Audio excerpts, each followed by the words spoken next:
tell us, what you guys are facing with the Lions defense and what are the things that you have to worry about with their, they're very opportunistic and those sorts of things. They're not a very big unit in terms of size, but they have a lot of athleticism, a lot of speed, a lot of violence and aggressiveness. They're well coached. He's a seasoned defensive coordinator. It's the same package he's used for a number of years. They're well versed in it in terms of how they run fit, how they defend passes, play action passes, etc. And so we've got our hands full, but our guys are excited about the challenge. It's another opportunity to go out there and perform and get better.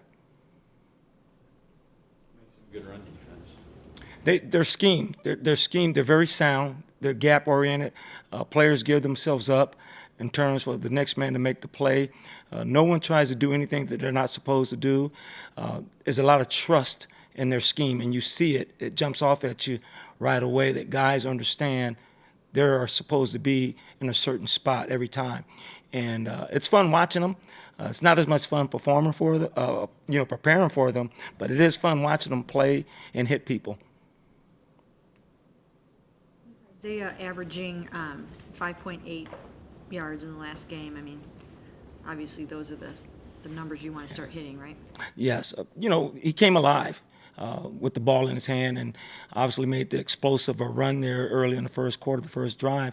And those are the type of things that I've mentioned in the past is that they're the results of a couple of things. Either the defense made an assignment mistake or the offensive player made someone miss or ran them over. And in his case, he made a defender miss and he had an explosive run. And those are the things you need out of your best players are to make plays. Even when things aren't perfect, you have to make plays. And when you do that, you're going to have some success. You're going to have some explosive runs. It seems like both Isaiah and Duke just are running with a violence, we're not going down type of attitude this season. That's awesome, and that's what we pride ourselves on, is finishing off runs in a violent demeanor and just having an attitude that the first tackler is not going to get you down. And those guys have done a real good job of trying to do that all year, and especially as of late, they're feeling good, they're feeling fresh, and they're hungry. They're hungry for success. They want to get better, and like everybody on this football team, they're trying to find a way to win. Were you guys able to identify anything during the bye week when you do that self-scouting about maybe why the running game started slowly and maybe if there was a key to kind of getting it going over the last couple of games? Well, we identified some things, again, that we feel like as an organization and staff that we do better in some areas. And we think that those are the things we're going to try to focus more on the second half of the season. And I think you'll see that starting on Sunday. When you say like specific play calls or blocking patterns, stuff like that? All of the above, yes. How did Spencer Drango do?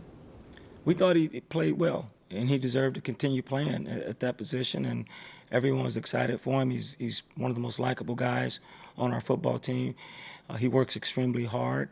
He's humble, and he's a young player who's trying to find his niche and where he fits, and we were impressed and encouraged, and we hope he continues to get better.